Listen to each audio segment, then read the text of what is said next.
Ved ahora que yo soy, y no hay dioses conmigo. Yo hago morir y yo hago vivir. Yo hiero y yo curo, y no hay quien pueda librar de mi mano.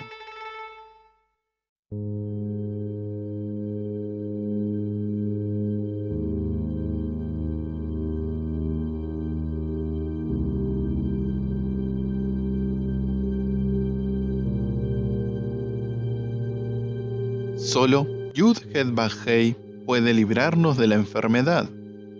Pero ¿cómo entender este pasaje en el siglo XXI?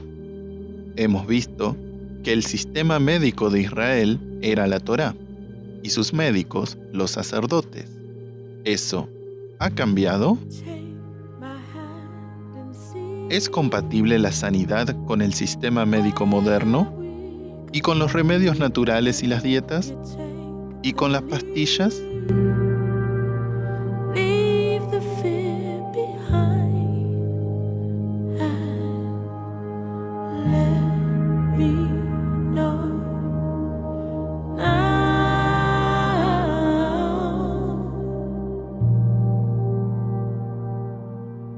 Yeshua dijo: porque se levantarán falsos cristos y falsos profetas, y harán grandes señales y prodigios, de tal manera que engañarán, si fuese posible, aún a los escogidos.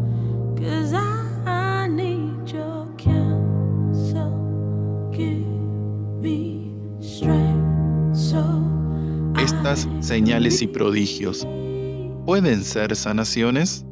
¿Acaso Yud-Heh-Vah-Hei ha otorgado la facultad a falsos mesías y profetas de realizar sanaciones? Ríos de tinta y calurosos debates se han suscitado sobre estos interrogantes. En los últimos 3 capítulos hemos construido nuestra postura basados en la Biblia cristiana, hebrea y los Targum. Por eso no volveremos a hablar de esto, pero sí desarrollaremos la parte faltante, la historia de la medicina.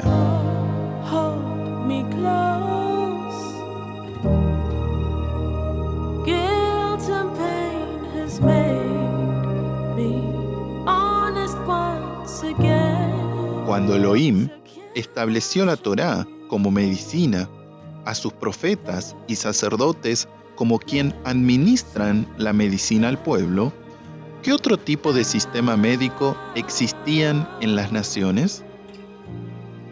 Cuando Elohim señaló sus medicamentos, ¿qué otros medicamentos existían en los cuales Elohim decidió pasar por alto? ¿No nombrarlos como medicamentos de Israel? Hay medicamentos, médicos y sistemas de los cuales las Escrituras nos adviertan.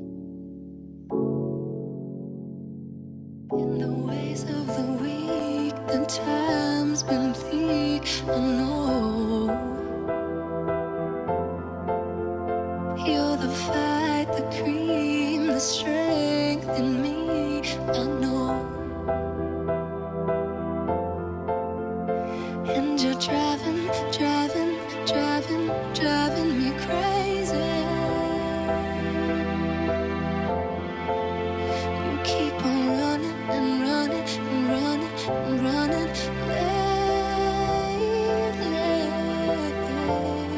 Estas y otras preguntas responderemos en el capítulo 24 de la serie Religiones Heredadas.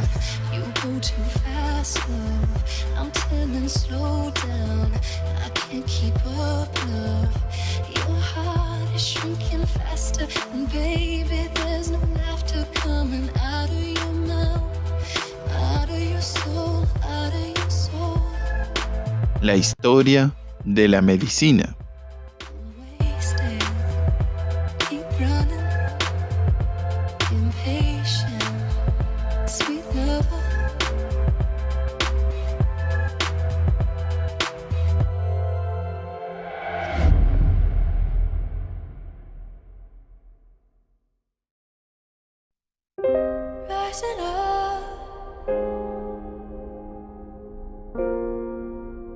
took my chances. En este capítulo hablaremos de la historia de la medicina, pero comenzaremos de adelante hacia atrás, no con historia, sino con profecía, y luego pasaremos al registro histórico. En Apocalipsis capítulo 18, hablando de la futura caída de Babilonia, nos dice: cuánto ella se ha glorificado y ha vivido en deleites, tanto dadle de su tormento y llanto, porque dice en su corazón: yo estoy sentada como reina, y no soy viuda, y no veré llanto, por lo cual en un solo día vendrán sus plagas, muerte, llanto y hambre, y será quemada con fuego, porque poderoso es el Señor que la juzga.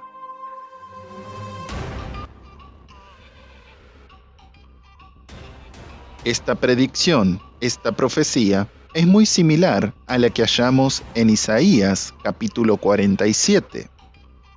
Hablando también de la caída de Babilonia, nos dice: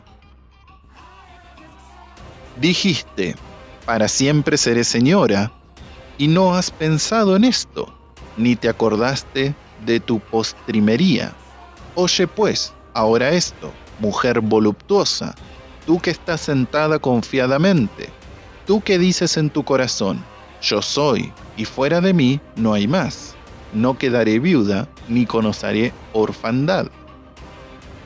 Estas dos cosas te vendrán de repente, en un mismo día, orfandad y viudez.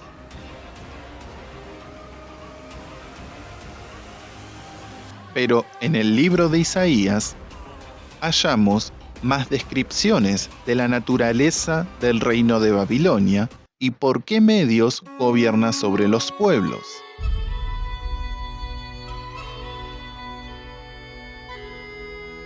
Leemos desde el verso 10.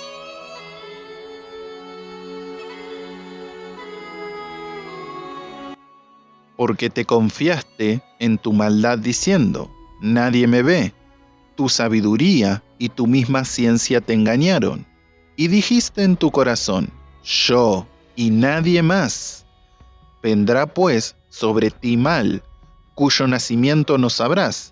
Caerá sobre ti quebrantamiento, el cual no podrás remediar, y destrucción que no sepas vendrá de repente sobre ti.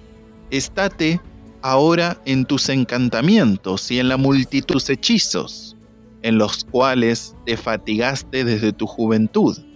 Quizá podrás mejorarte, quizá te fortalecerás. Te has fatigado en tus muchos consejos. Comparezcan ahora y te defiendan los contempladores de los cielos, los que observan las estrellas, los que cuentan los meses, para pronosticar lo que vendrá sobre ti. He aquí que serán como tamo, fuego los quemará. No salvarán sus vidas del poder de la llama. No quedará brasa para calentarse, ni lumbre a la cual se sienten. Así te serán aquellos con quienes te fatigaste, los que traficaron contigo desde tu juventud. Cada uno irá por su camino, no habrá quien te salve. Podemos observar que Babilonia confía en su sabiduría, ciencia, encantamientos y hechicería para sostener su dominio mundial. Aquí tenemos información, revelación del sistema babilónico y de qué debemos cuidarnos. Ya el apóstol Pablo, Shaul, le advierte a Timoteo en capítulo 6, verso 20, que se aparte de la falsa ciencia que socava la fe. Mucho podríamos hablar de estos pasajes de las Escrituras. Procuraremos concentrarnos en lo que se refiera a la medicina. En estos versos hallamos a la hechicería como uno de los poderes del sistema babilónico. La palabra hebrea es keshef, que significa hechicería. Los sabios que hicieron la traducción Septuaginta tradujeron esta palabra con la palabra griega farmaquía o parmaquía. Puede que esta palabra le sea conocida, ya que en español se traduce como farmacia. Dicha industria es una de las más poderosas, de las que más ingresos generan a nivel mundial, junto a otras industrias beneficiadas por el desarrollo de la ciencia. Así, podemos observar que la economía y poder del sistema babilónico se sostiene en la ciencia y la industria farmacéutica, hechicería, entre otros.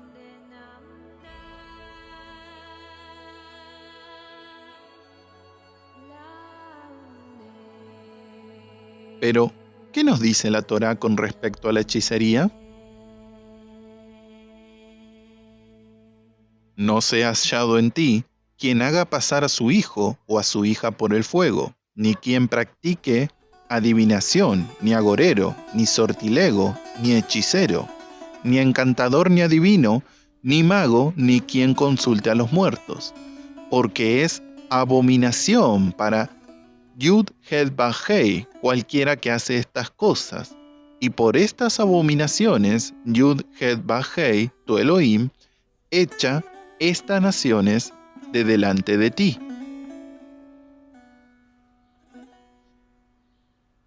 Elohim nos advierte de no copiar las costumbres de las naciones. Veamos lo que hallamos también en Mishneh Torah. Adoración extranjera y costumbre de las naciones 11.2. Una persona que susurra un encantamiento sobre una herida y luego recita un verso de la Torá, o que recita un verso sobre un niño para que no se asuste, o coloca un rollo de la Torá o un tefilín sobre un bebé para que se duerma, es considerado un adivino o uno que lanza hechizos.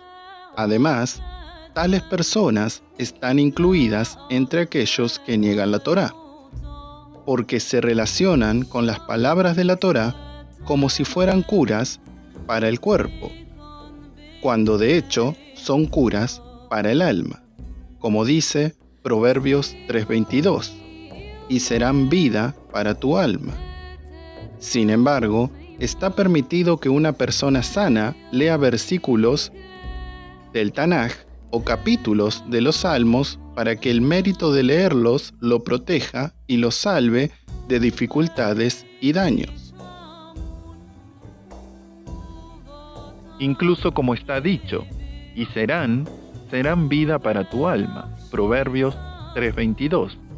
Pero una persona normalmente saludable que lee versículos de la Torá o capítulos de los Salmos, para que la rectitud de leerlos lo proteja para escapar del sufrimiento y los accidentes, he aquí, esto está permitido. Mishneh Torah 90a, 101a, Shuvot 16b, Tosefta, Sanedrín capítulo 12, Shabbat 121b. Es evidente que dentro del judaísmo, la sanación de Elohim es la espiritual, primeramente, y luego la corporal puede ser tal vez a través de la ciencia médica.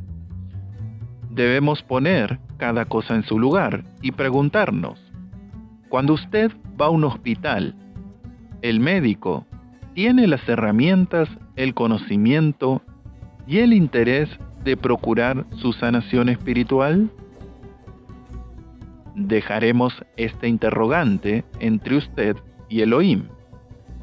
Hemos mencionado las costumbres de las naciones que no debemos copiar en Devarim, Deuteronomio, por lo cual estudiaremos la historia de la medicina en distintas civilizaciones.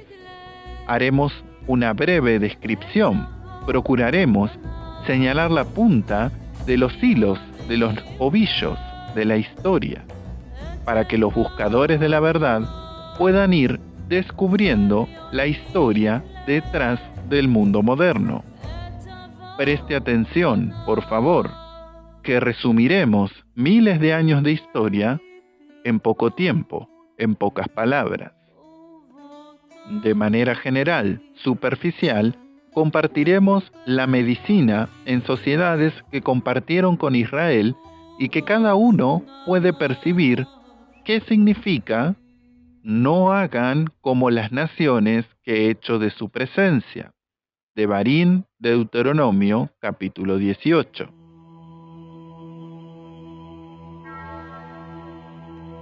Los primeros médicos que se registran en la historia antigua se los registra como chamanes o curanderos y sanadores. Chamanes realizaban exorcismos, eran profetas, magos, hombres de ciencia, sacerdotes, estadistas y cantadores. Su método de curación se basaba en la magia. Sanadores curaban a través de métodos fisioterapéuticos. ¿Qué se entendía por la enfermedad? Esta era un agente externo que la producía, como espíritus o magia negra. Los métodos de curación eran expulsivos, sangrías, purgantes, diuréticos, etc. Utilizaban hierbas alucinógenas para hacer entrar en trance al paciente. Ayunos, rituales, baños de vapor, masajes y otras aplicaciones con hierbas. Habían también mujeres sanadoras, aunque eran inferiores al chamán. Su método de curación eran las hierbas medicinales, oficiaban los partos, cantaban, hacían masajes a las parturientas. ¿Dónde se practicaba? En el lugar sagrado del ritual.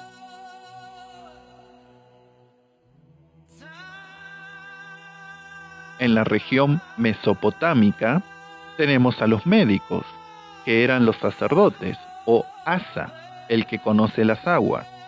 Era entendido en escribir, leer, en astrología, religión, magia y hechicería. Los dioses de la medicina eran Marduk, Ninib, Gula, Ninasu y su hijo, cuyo emblema era una vara con una serpiente. Había uno que se encargaba de diagnosticar el curso de la enfermedad por medio de la adivinación, Barú. Otro se encargaba de exorcismos, Ashipú, sacerdote hechicero. ¿Qué se entendía por la enfermedad? Que el órgano en el que se asentaba la vida era el hígado. Por eso se examinaba ante Dios como ritual de adivinación el hígado de un animal, por lo general de oveja, para saber qué destino tendría el paciente. También se valían de la astrología para determinar los brotes y epidemias. Los tratamientos podían ser talismanes, drogas, operaciones menores, fumigaciones, baños de todos tipos, heces de animales, huesos humanos, succiones, hierbas alucinógenas, mandrágoras, cáñamo, opio, también sustancias de toda especie de animal. El rey Hammurabi, en el año 2000 al 2700, antes de la era común, fue que comenzó con un proceso de ordenación de codificación de leyes para regular la medicina. ¿Dónde se practicaba? En los templos. Pasemos a Egipto.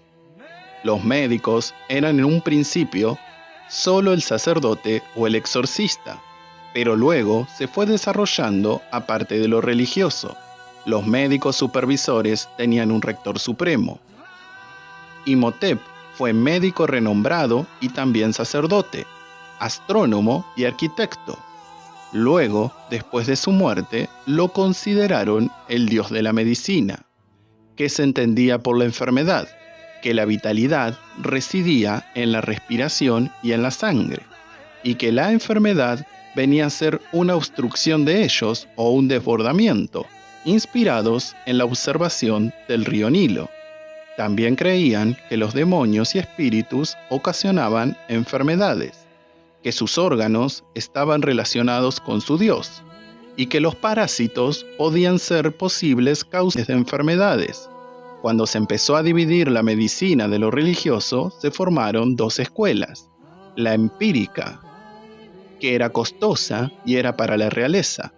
La religiosa mágica, destinada a la población de bajos recursos.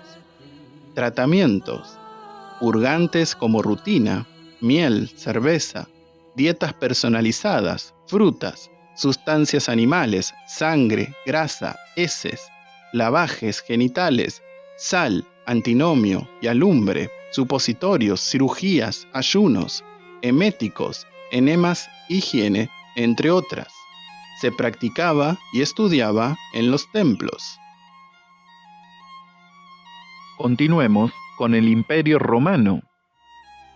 Reguló los derechos del médico municipal a nivel estatal. Se empezaron a otorgar licencias médicas, construyeron hospitales, reglas imperiales para los estudiantes de medicina. La terapéutica estaba influenciada por la magia. Los tratamientos para la epilepsia a base de animales. Creían que se contaminaban con los espíritus de los muertos si lo tocaban.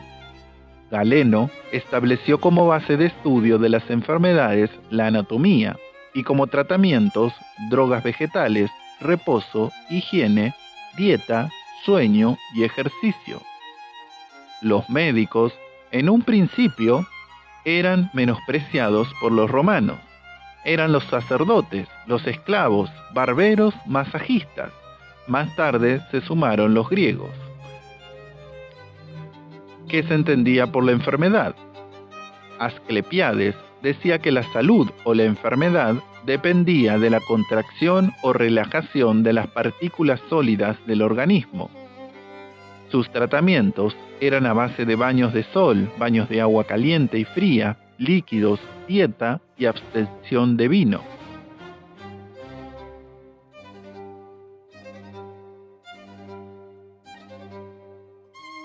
Grecia. Los médicos eran sacerdotes y médicos racionales. Había dos escuelas principales, la sugestiva y fisicoterapia religiosa, escuela de Cos, culto esculapio, medicina templaria. En la medicina empírica, escuela de Cnido, pensamiento racional y observación. Hipócrates se formó en la escuela de Cos, escuela religiosa.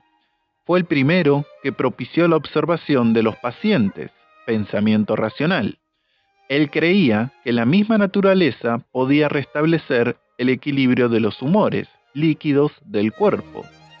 En la escuela de Alejandría empieza a crecer el conocimiento de la anatomía y fisiología por medio de la disección de cuerpos.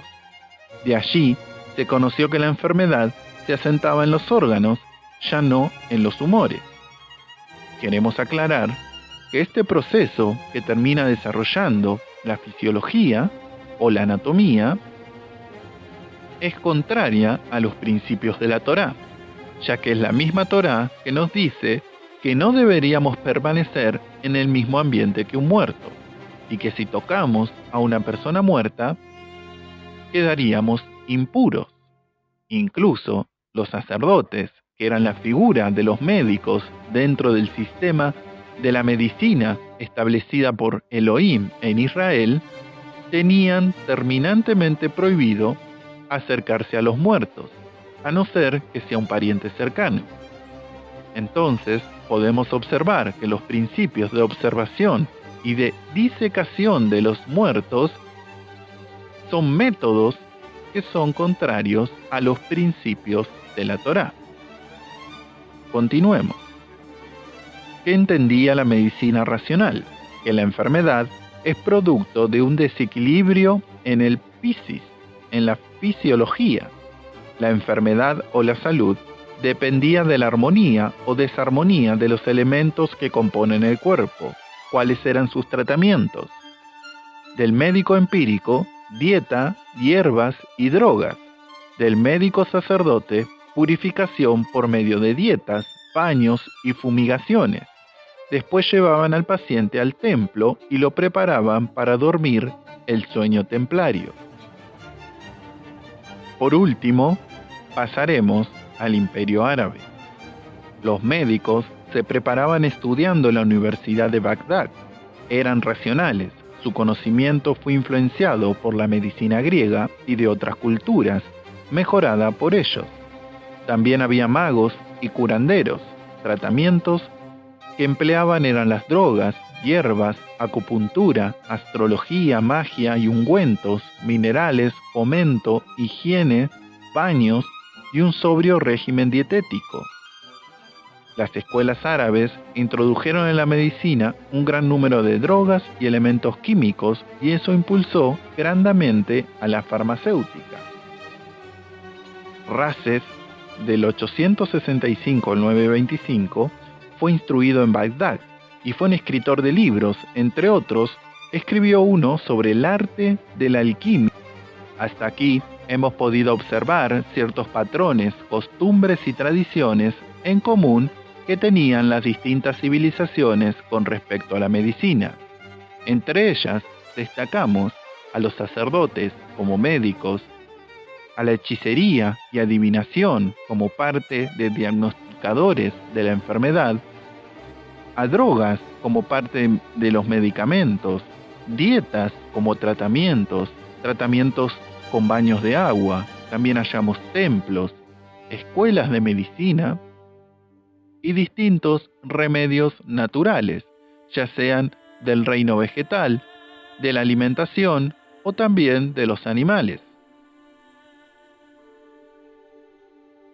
No solo eso, sino que hallamos, por la primera cita que hemos compartido de Deuteronomio capítulo 28, muchas objeciones y contradicciones con la Torá. Este tipo de medicina, que hoy es la que conocemos como la medicina moderna, los hospitales, los médicos, llenos de simbologías representativas de dioses de la antigüedad, de los cuales muchos de ellos provienen del imperio griego, incluso las farmacéuticas, la farmaquía, las hechicerías, podemos ver que tienen su origen, su desarrollo, en principios y conceptos contrarios a la Torá. Desde la disecación de personas, desde el consumo de ciertos alimentos prohibidos por la Torá, hasta hechicerías, alquimia, químicos, que se otorgan, se proporcionan como tratamientos para las enfermedades. Y todo esto englobado en un marco en el cual se procura la sanación del cuerpo, de la cual la sanación del alma, del espíritu, nada se habla. Por eso hemos hallado que tanto en el judaísmo como en la Biblia cristiana y hebrea, la sanación proviene de la palabra del Eterno, porque es a través de la palabra que somos redarguidos para ser instruidos, para ser perfeccionados, primeramente en un plano espiritual, en nuestra alma. Y esto es lo que el Eterno quiere hacer en cada uno de nosotros, en aquellos que tienen enfermedad, que primero pueda ser sanada su alma, su espíritu, que es aquel que va a ser eterno, que es aquel que va a vivir eternamente en el mundo venidero, no así este cuerpo carnal, el cual será cambiado por un cuerpo glorificado. Y es por esto que volvemos a hacer la pregunta que hemos hecho al principio del video. Cuando uno va a un hospital, va a un médico, ¿tiene las herramientas, el conocimiento y la intención de sanar nuestras almas, nuestro espíritu?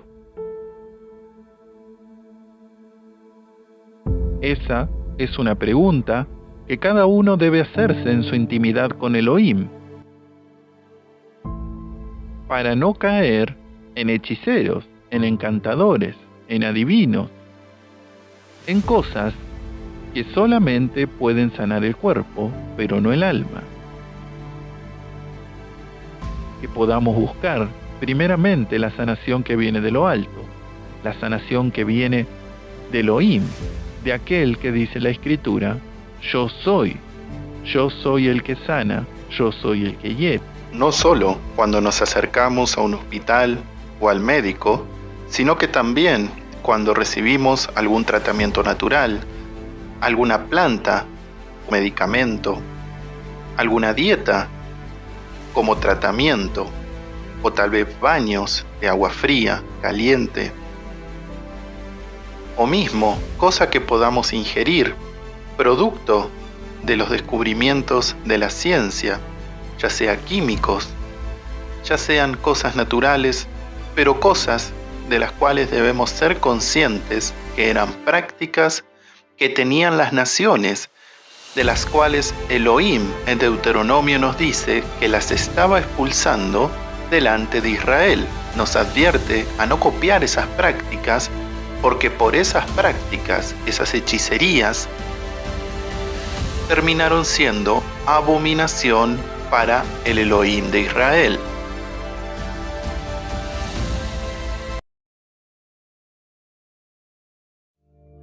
Around the same time that John D. Rockefeller seized U.S. media, he also hijacked U.S. medicine.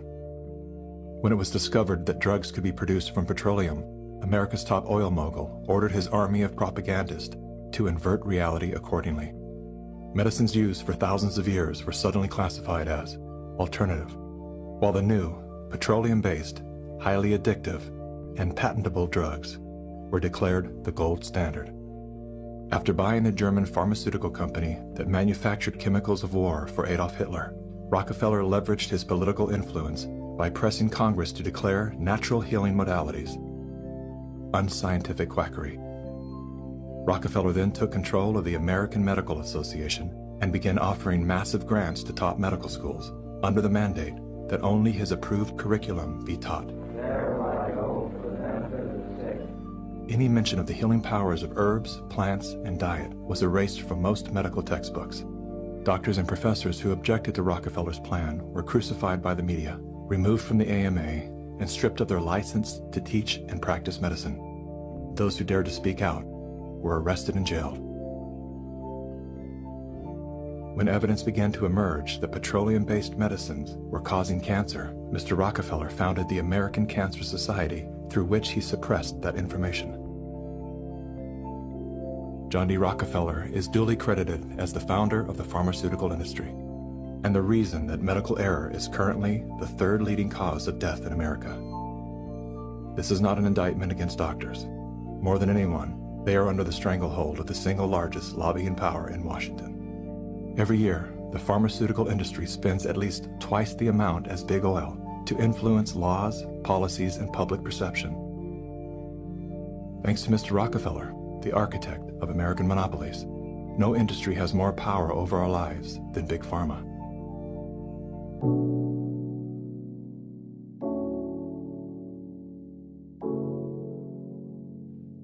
Y aquí concluimos con estos capítulos, con estas partes que han sido de la medicina, que hemos comenzado desde la perspectiva de la ciencia, el cientificismo. Hemos pasado por qué dice la Biblia cristiana con respecto a la medicina, hemos pasado por los Targum, el judaísmo, y concluimos con la historia, para que puedan tener las herramientas, el conocimiento, para que puedan tener esos hilos de esos ovillos de los cuales tirar para ir conociendo esta historia detrás de la medicina, la historia detrás del sistema babilónico que pretende gobernar a las naciones de este mundo.